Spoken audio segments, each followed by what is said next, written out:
இந்த வீடியோ பெற்றோர்களுக்காகவும் என் அன்பு கண்மணிகளுக்காகவும். கண்மணின்னு சொன்னவொன்னே என்ன சொல்லலாம், சின்ன குழந்தைங்கலேருந்து 12th வரைக்கும் இருக்கிற குழந்தைங்களும் குழந்தைங்க தான், காலேஜ் ஸ்டூடெண்ட்ஸாக இருந்தாலும் அவங்களும் குழந்தைங்க தான். ஏன்னா சரியான முடிவெடுக்க தெரியாமல் யார்கிட்ட குறை சொன்னாலும் நமக்கு இவங்க தப்பாக சொல்லுவாங்களோ அவங்க தப்பாக சொல்லுவாங்களோங்கிற அந்த குழப்பத்தில் என்ன பண்ணுவாங்க, பசங்க தன்னுடைய முடிவுகளை கூட சரியாக சொல்ல முடியாத பல சிக்கல்களில் இருப்பாங்க. உண்மை அதானே? மனபரத்தோடு இருக்கக்கூடிய அந்த ஆத்மாக்களுக்காக தான் இந்த வீடியோ. சரிங்களா? நாம் இன்னைக்கு வாழ்கிறோம் பூமியில், நல்ல ஒரு சுவாசிக்கிறதுக்கு அருமையான காற்றை கடவுள் கொடுக்குறாரு, குடிக்கிறதுக்கு தண்ணி கொடுக்குறாரு, உணவு கொடுக்குறாரு. சரியா? நமக்கு என்னென்ன தேவையோ அதெல்லாம் நிவர்த்தி பண்ணுறதுக்கு பெற்றவங்க இருக்கிறாங்க. நம்ம கடமை என்ன? படிக்கிறது. படித்தா மட்டும் போதுமா? நியூ அகாடமிக் இயர் உள்ளே போகும்போது படிப்போடு என்ன செஞ்சுக்கணும், அறிவையும் வளர்த்துக்கணும். ஆள் உயர உயர அறிவும் வளர வேண்டும். உடம்பளவில் இல்லை, அறிவால் உயர வேண்டும். சரியா? ஸோ நான் உயரணும் தான் நினைக்கிறேன், ஆனால் என்ன பண்ண முடியல, என்னால் உயர முடியலையே. உங்களோட அப்டக்கல்ஸை நீங்கள் பிரேக் அவுட் பண்ணுங்கள். ஆசிரியர் தப்பாக இருந்தால் அவங்களுக்கு பாடம் புகத்துறதுக்கு ஒரு பாடம் கற்பிக்கக்கூடிய ஒரு குருவாக ஒவ்வொரு மாணவனும் இருந்தால் ஆசிரியர் கண்டு பயப்படுவாங்க. உண்மைதானே? நான் சொல்கிறேன்.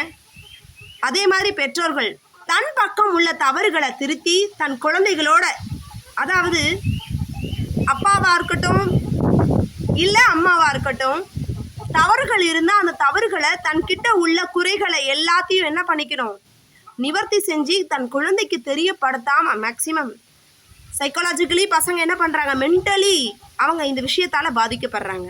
அப்போ ஃப்ரெண்ட்ஷிப் தேவைப்படுது, மறைக்கிறாங்க. சரிங்களா? அதுக்கடுத்து பாருங்கள், இது ஃபஸ்ட்டு ட்ரெண்டிங். குழந்தை திருடிட்டான், அதை பண்ணிட்டான், இதை பண்ணிட்டான். இதெல்லாம் எங்கே நடக்கும்? தனியார் பள்ளிக்கூடத்தில். உங்கள் பையன் சேட்டை பண்ணுறவன் தாங்க வாள், அவன் தான் பெஸ்ட்டு. யார் வீட்டிலலாம் வாள் பையன் இருக்கானோ அவனை தட்டி கொடுங்க. தட்டி கொடுத்து அவனை மோட்டிவேட் பண்ணி அவன்கிட்ட உள்ள ப்ளஸ்ஸை பார்த்து பெஸ்ட்டாக கொண்டு வாங்க. எந்த குழந்தையுமே தாழ்ச்சி இல்லை. எந்த இடத்துல குறைவு இருக்கோ அதை பொறுமையாக கண்டுபிடிச்சி அனலைஸ் பண்ணி அந்த குழந்தைய கரியரில் நம்பர் 1 கொண்டு வாங்க. காலம் தாழ்த்தி வரக்கூடிய ஞானம் உண்மையா? பக்தியை ஊட்டுங்க, அது ஒரு லிமிட்டேஷனாக இருக்கட்டும். சரிங்களா? சரி, இந்த பக்தியை மட்டும் நம்ம ஏன் கொடுக்கணும்? இன்னைக்கு எல்லாமே வியாபாரம் தான். ஆனால் பேசிக்கில் ஏன் பக்தியை கொடுக்குறாங்க? ஒழுக்கமான வாழ்க்கை, நெறிமுறையாக இப்படி தான் வாழணுங்கூடிய தன்மை, அதை கற்றுக் கொடுக்கக்கூடிய ஒரே விஷயம் கல்வி மட்டும்தான் கொடுக்க முடியும். கோயில்களுக்கு போகிறோம், எதுக்காக போகிறோம் அப்படின்னா அது வியாபாரத்துவம் தான். ஆனால் அந்த வியாபாரத்துவத்தில் ஒரு நன்மையும் ஒளிஞ்சிருக்கு. என்னன்னா எப்படி வாழணும். ஆனால் நிறைய பள்ளிக்கூடத்தில் அதெல்லாம் இல்லவே இல்லை. அப்பா அம்மாவை மதிக்கணும், வெறும் பாடம் மட்டும் படித்தா போதாது. எக்ஸ்ட்ரா கரிக்குலர் ஆக்டிவிட்டீஸில் எந்தெந்த குழந்தை எதுலலாம் பெஸ்ட்டாக இருக்கான், நம்ம குழந்தைங்கள நாமளே தெரிஞ்சுக்கணும். பேரண்ட்ஸ் முன் வரணும்.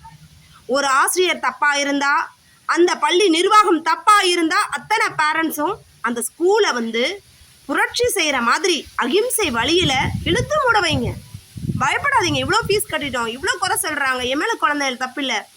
பேசிக்காக பார்த்தீங்கன்னா கீழே லோயர் கிளாஸ்லேருந்து ஹையர் கிளாஸ் வரைக்கும் பசங்க படிச்சிருப்பாங்க. ஆனால் பசங்க படிப்பறிவே இல்லாமல் இருப்பாங்க. படிக்க தெரில உன் குழந்த மக்கு, படிக்க தெரில உன் குழந்த மக்கு. 10th வந்துட்டா எப்படிமா சேர்க்கறது? 9th வரும்போதே வெளியில் அனுப்பிச்சோம், வெளியில் போ வெளியில் போ வெளியில் போ. இதெல்லாம் நிறைய இருக்குது. ஸோ கண்காணிங்க. முதல் மாதம் வரைக்கும் பிள்ளைங்களை பாருங்கள். சரிங்களா? ஸோ அந்த குழந்தைங்களை அப்சர்வ் பண்ணக்கூடியது தான் பேரண்ட்ஸ்க்குடைய மெயின் கடமை. நீங்கள் வேலைக்கு போகிறதா இருக்கட்டும், எதுவாக இருந்தாலும் அவங்களுக்காக உழைக்கிறீங்க. அந்த வருமானம் அவங்களுக்கு தேவையானதை செய்து அதே நேரத்தில் அவங்களுடைய ஃப்யூச்சரில் அக்கறை காட்டணும். இன்றைக்கி சொன்ன கருத்து பிடிச்சிருந்தா லைக் பண்ணுங்கள், சப்ஸ்கிரைப் பண்ணுங்கள், கமெண்ட் பண்ணுங்கள்.